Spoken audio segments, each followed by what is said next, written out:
eesti keel kui emakeel on nendele inimestele, kes on sündinud eestikeelsest armastusest, kasvanud eestikeelses hingamises, inimestele, kes näevad unenägusid eesti keeles, inimestele, kes unistavad ja kes nutavad, inimesed, kes kukuvad ja uuesti tõusevad eesti keeles.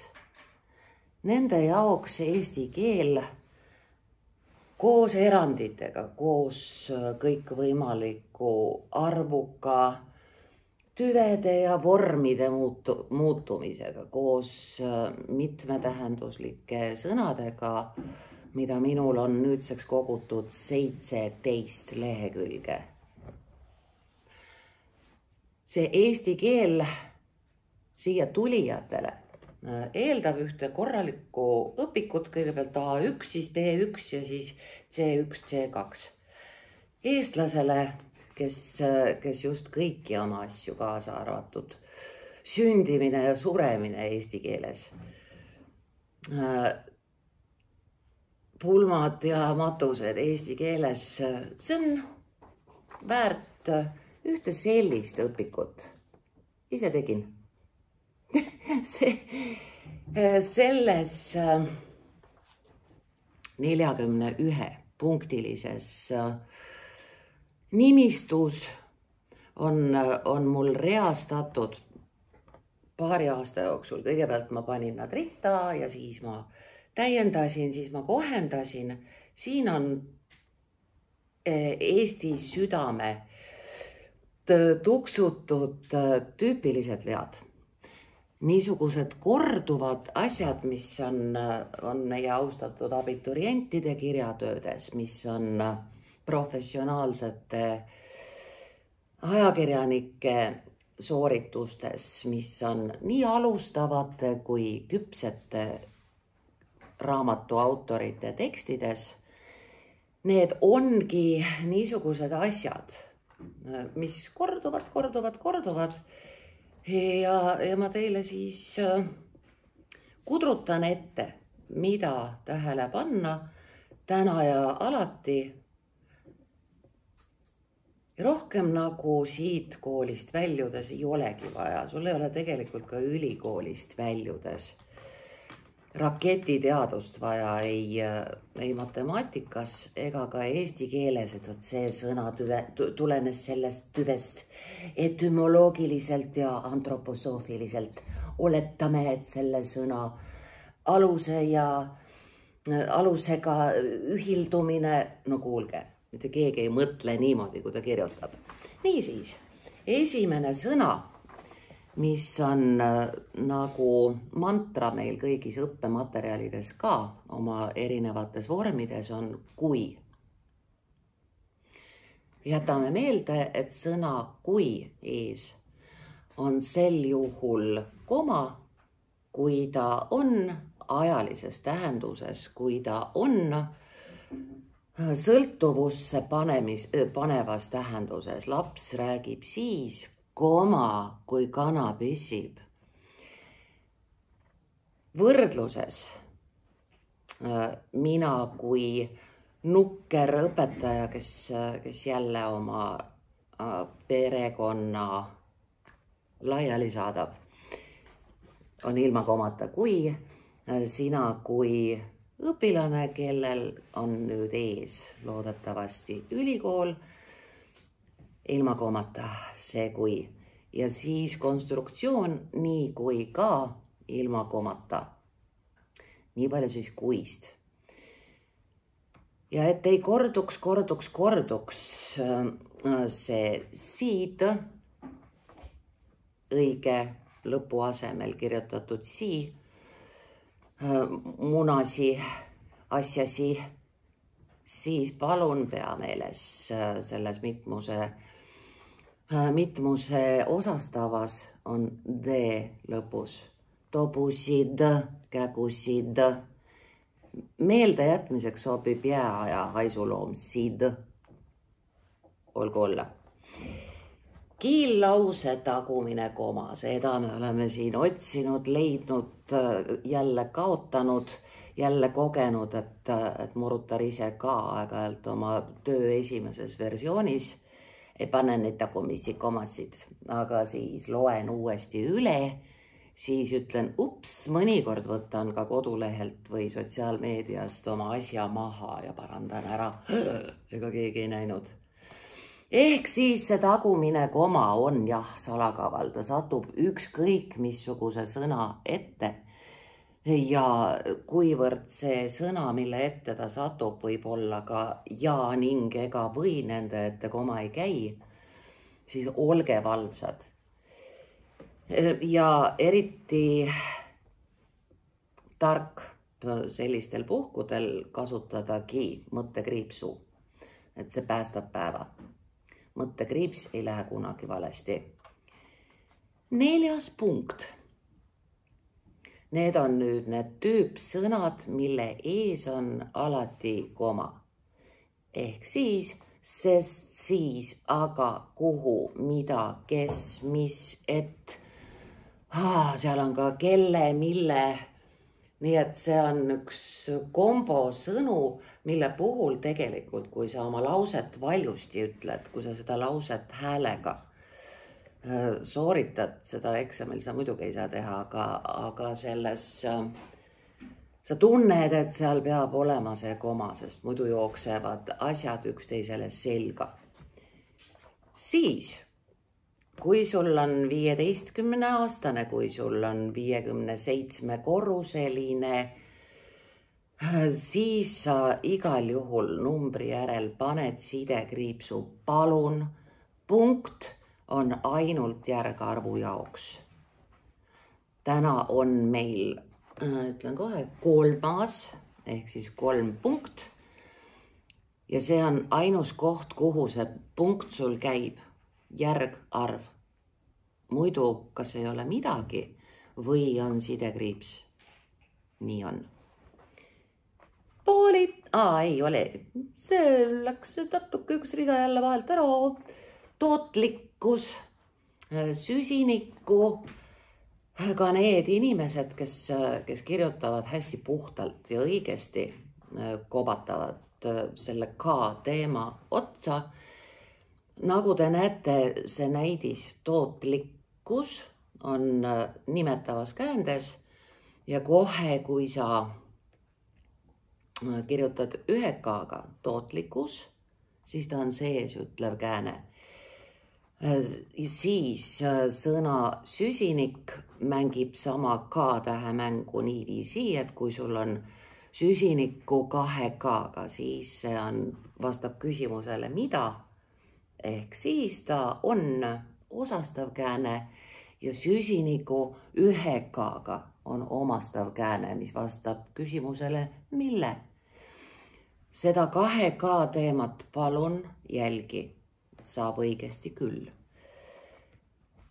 Nüüd poolitamine. Kui vähegi võimalik, ära üldse poolita. Sa ju näed, et hakkab see rida otsa lõppema, et sul ei ole vaja riskida imelikku kohta sattunud poolitamisega. Põhimõtteliselt toimub see silpide vahelt, ehk siis poolitamine. Kuhugi sinna sa saad selle susata. Kui meil on tegemist liitsõnaga, siis me ei pane mitte silpide vahele poolitusmärki, mis on rea lõpus, vaid paneme ta ainult sõnade vahele. Kui sa poolitad liitsõna,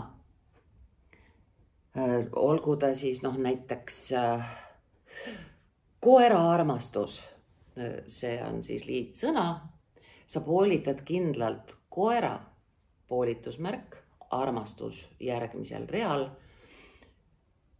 Liitsõnade puhul täpselt samamoodi nagu ilma poolitamata läheb meil tähendus siis kergesti käest ära, kui me kuhugi mujale selle poolituse teeme.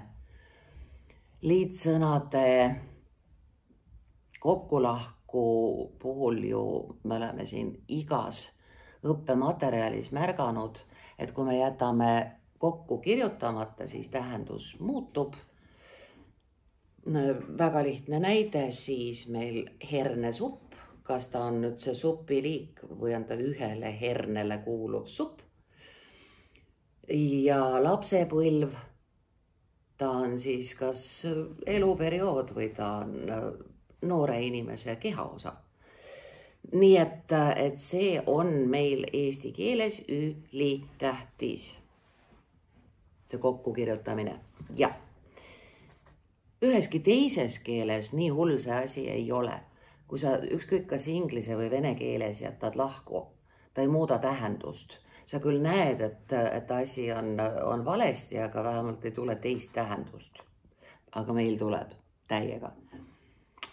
Ja siis poolitatakse kaashääliku ühendi viimase tähe eest, niisiis järgmisele reale kolib ainult üks kaashäälik. Rea alguses 2 kaashäälikut. Poolitusmärk rea lõpus nagu kõik kirjavahemärgid peale jutumärkide. Nii on, meeles ka on. Sõna nagu on meil siis 8 ja nagu võrdlusena on ilma komata. 100 nagu avarrest. See on siis... See on ka sisetundes kirjas. Sa ei saagi nagu seda valesti kirjutada. Õnneks kirjalikus töös sa päris kindlasti ei kasuta ka nagu parasiitsõnana, mis on ka ilma komata. Nii et meid päästab antud juhul see, et me oleme käsitsi kirjutanud, me oleme palju käsitsi kirjutanud ja parasiitsõnadest oleme tänu sellele ka pääsenud. Inimene, kes on kirjutanud ainult arvutiga või telefoniga, inimene, kes on harjunud Messengeris ja chatutamises kasutama parasiitsõnu, kirjutab need hämmastaval kombel kirjanditesse ka. Päriselt. Ärge palun seda tehke. 9. punkt, silpide järjekord.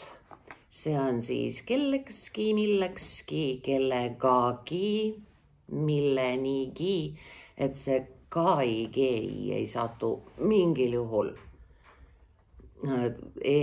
järgmise silbi ette. Olen soovitanud seda katsetada omaenda nimega. Ehk siis, kui sa tahad öelda katinagi, on selge, et asi on nüüd õigesti. Katinagi on üsna keeruline elada. Ei ole, elu on lill. Ja sa tunned kohe seda, kui sul läheb seal valesti ala kellegile, millegile. Katikile, katikina, no kuulge, ei ole ju. Nii et oma enda nime pealt proovid, kui kole on, kui valesti on. 10. ainsuse ja mitmuse ühildumine. Need on need toredad sõnad nagu osa, hulk, enamus. Need on sõnad, mis sisu poolest on meil arusaadavalt, eks mitmuslikud, aga sõna ise on ainsus. Ehk siis hulk inimesi ja enamus lapsi, et sa ei aja seda asja üle võlli topelt mitmusega. Siis on meil täiendsõnade väike trikimaastik. 11. ehk siis meistrinumbri all reastatud sõnad on praeguse aja eestlaste suureks õnneks ja rõõmuks läinud palju liberaalsemaks, kui nad varem olid. Kui sa siiski oled vanakooli kirjapildi austaja, kui sulle siiski meeldib kirjutada, tule.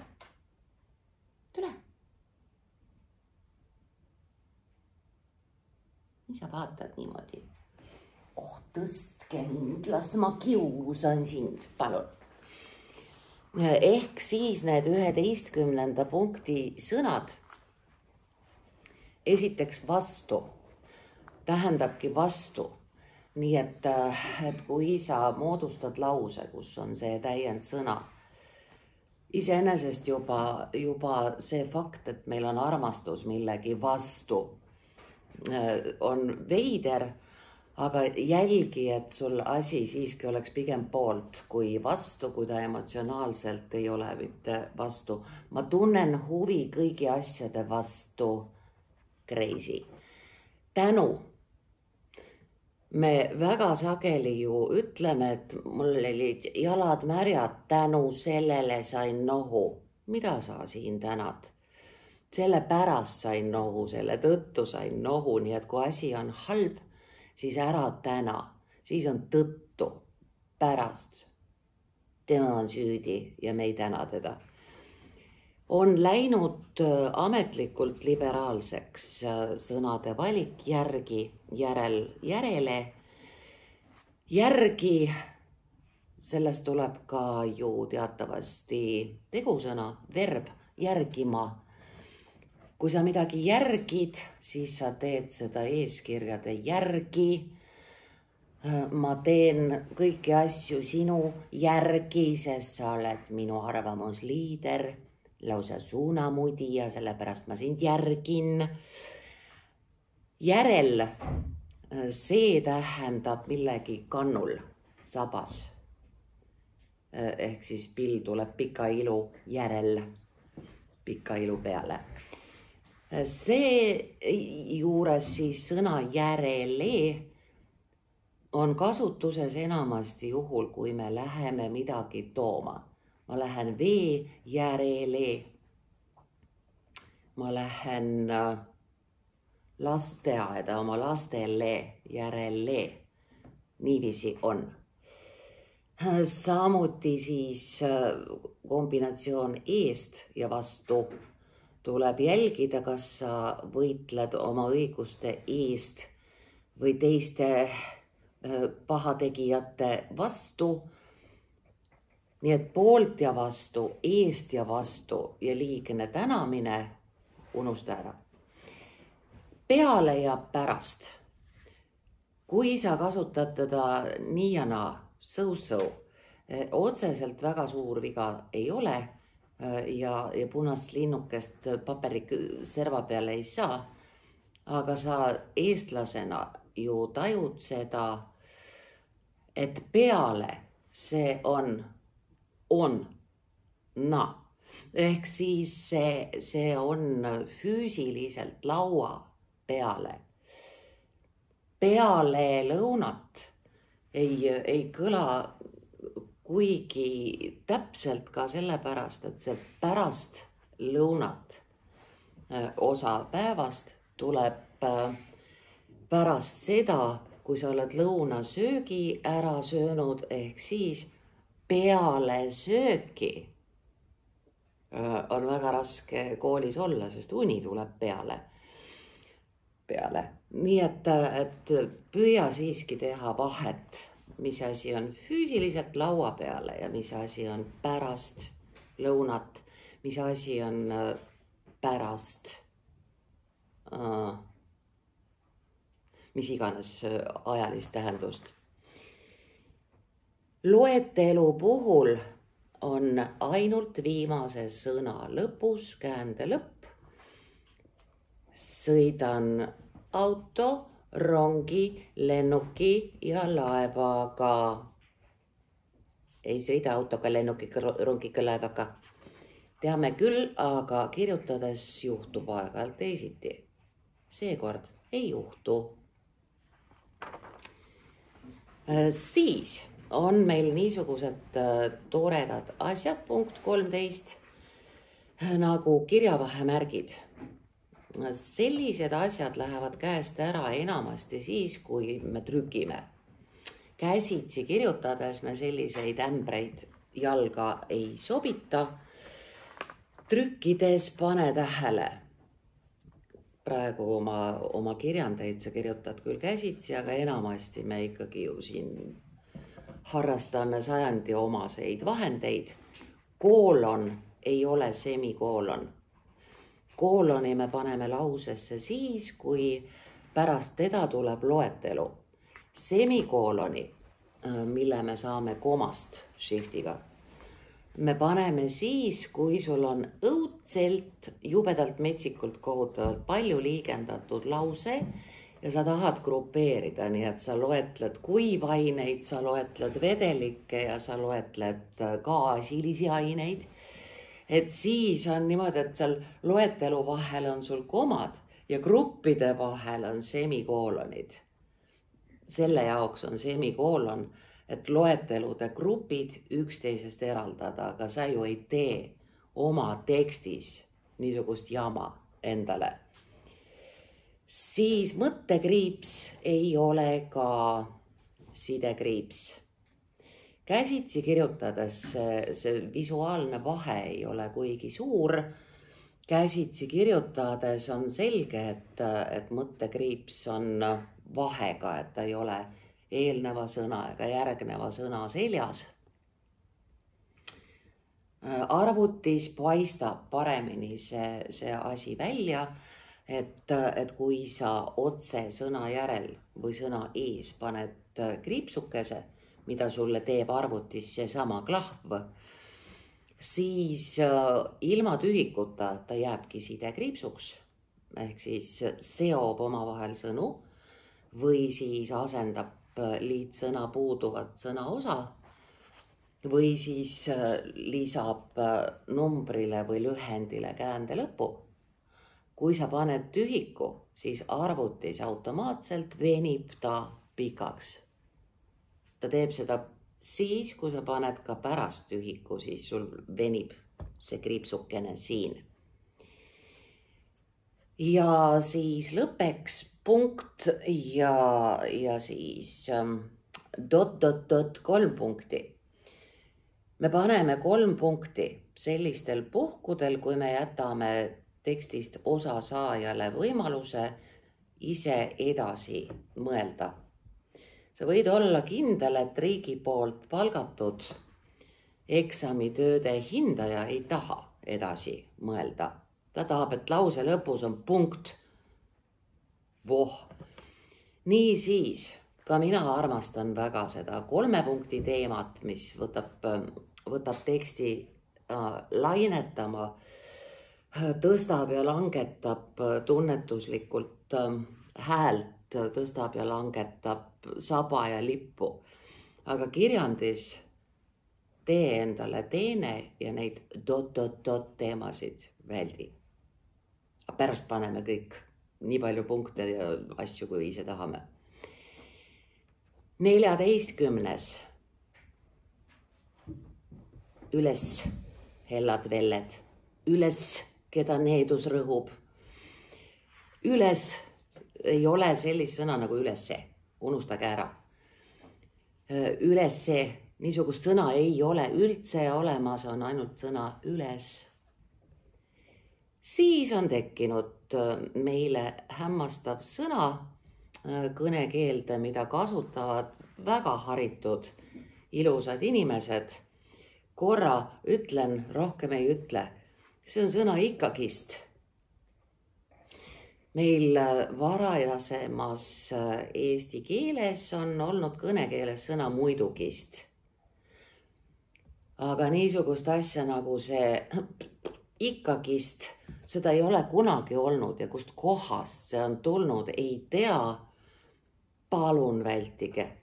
Ka siis, kui te kirjutate mõne teise eksami vastuseid, ei ole ikkagist, sellist sõna pole olemas. Nüüd siis 16. punkt. See on tegeliku teema, mida muuseas viimastel aegadel enam nii kangesti ei ole. See on analoogne sõnaga koheselt ja tegelikult neid kasutatakse vene ja inglise keele eeskujul. kuna see ei ole kuigi suur probleem ja õnneks iseenesest väheneb, sest keel kui elus organism praagib välja asjad, mis sinna ei sobi, siis koheselt ja tegelikult läheb iseenesest paika.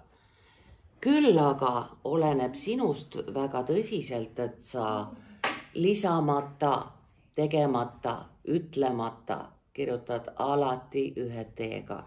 Matta, to bury, pahrnjat, see on kahe teega. Meil siin ei ole matta mitte midagi, meil on ühe teega mata.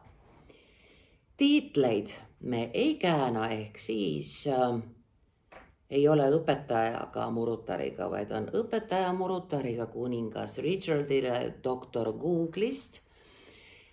Ja nii nagu Google'iga, nii siis ka 19. punktina kirjas oleva Oscar Wilde'iga, kui näidisega kordame lühidalt üle, on sedasi, et teises keeles vokaaliga lõppev kirjapildis, aga hääldatuna kaashäälikuga lõppev sõna saab meie käest selleks ülakoma, et me saaksime panna talle järele eestikeelse käändelõpu.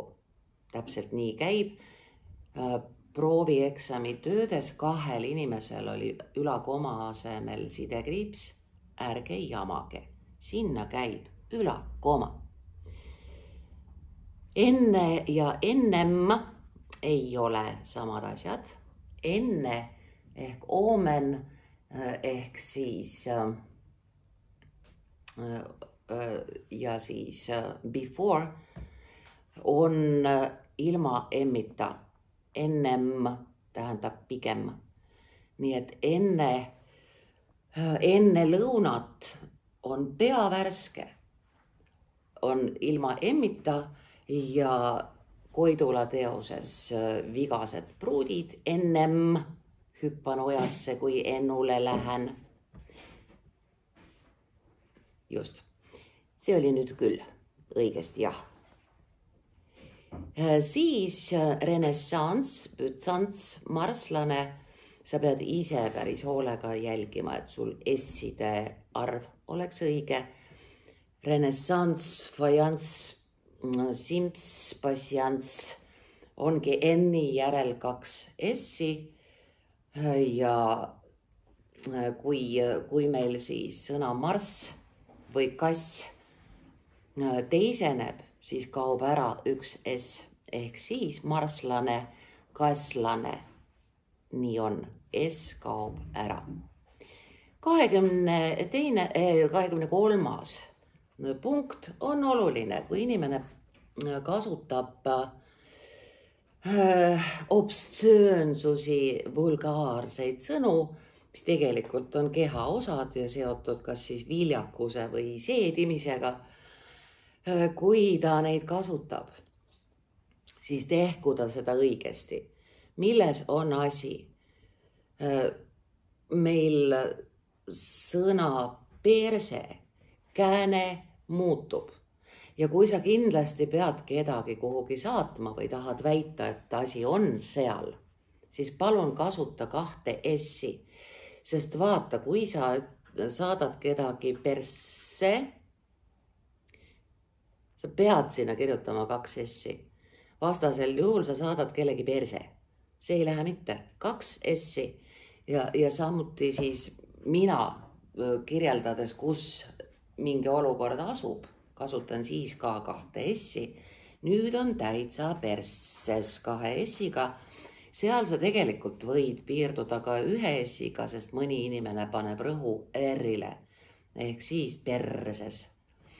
No voh, aga kui sa saadad, siis 2 S-iga. Ups. 24. tuletab meelde taandread, pealkirjad.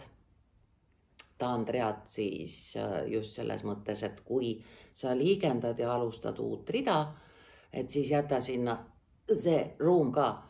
meil kirjalikes, arvutiga kirjutatud tekstides, kui on joondus pandud vasaku serva järgi, siis vaatamata sellele, et sa teed ta Andrea, et seda visuaalselt ei ole.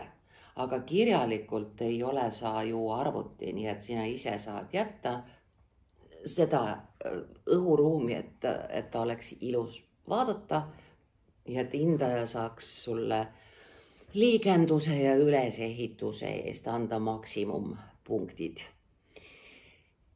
Pealkirjad on meil ilma punktita. Kui palju seda ma pean kordama, ma ei tea, ikka mõni lajatab punkti. Palun ei. Ja pealkirja ümber ei ole jutumärke ka. Täpid ja katused. Siin järgnebki see lause, ära rapsi, aega on. Vaata palun oma tekst alati üle, kas on täpid, katused, kriipsud, T-tähel konkreetselt, et ta ei oleks sul L. Sul ei ole kiiret, sul on 6 tundi, inimene, pane oma täpid ja kriipsud. Samuti jõuad sa oma pika elu jooksul jälgida, et puuduvad sõnad ja puuduvad tähed ei rikuks üldtulemust. Naljakal kombel ühest kirjandist oleneb sinu lõplik saavutus, sinu lävend kõrgkooli minekul, nii et ära mingisuguste nii lollide vigadega, näpukatega, lohakusvigadega ära seda lävendit üle oma nina tõsta. Aga sa ei teegi seda ju.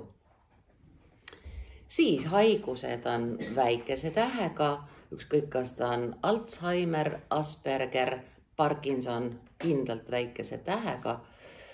Samuti siis keeled, rahvused ja kohanimed omadussõnana, muhususid. Sõna vaid on meie lemmiksõna. See on 2 erinevat sõna. Üks nendest on siis tähenduses üksnes ainult kõigest, siis ta ei taha koma. Kui ta on vastandaja, mitte see koma, vaid too, siis ta tahab koma.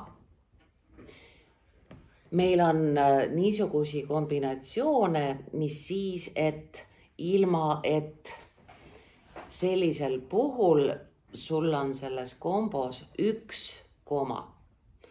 Sul on vabadus panna see koma, kas näiteks siin see näite ilma et puhul ilma või siis eti ette. Igal juhul selles kombinatsioonis on ainult 1 koma. Ja veel kord siin tuletan meelde, et koheselt ei ole väga eestipärane. Eestlane ütleb kohe. Sa mõtle selle peale, kui sa tahad, et sinu laps sulle kuuletub, siis sa ei ütle ju talle, et hakka õppima koheselt, mida muna. Sa ütled kohe ja ongi tehtud. Ja samamoodi venepärane lõpp sõnal vajalik ei ole vajalik. On vaja hakata õppima. Õppimine on vajalik selleks, et olla haritud, aga praegu on vaja kohe. See on eesti keel. Sa võid kas või kohe minna. Hello Kitty, näeme eksamil. Siis taotlemise pööramine on meil tulnud ametnikest ja funktsionääridest kasutusse valesti, mitte siis taodelda, vaid mitte taodeldakse, vaid taotletakse. Projektirahasid taotletakse, arusaamist taotletakse ja ei taodelda. Programmeerimine meie koolis väga aktuaalne ja üldse tänases maailmas väga aktuaalne sõna. Inimesi programmeeritakse 2 M-iga. Programmeerija programmeerib ka inimesena oma mõttelaadi, mitte ainult arvutit.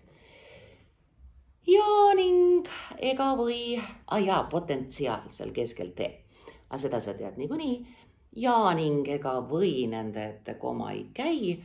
Seda räppi me oleme siin harrastanud massiliselt.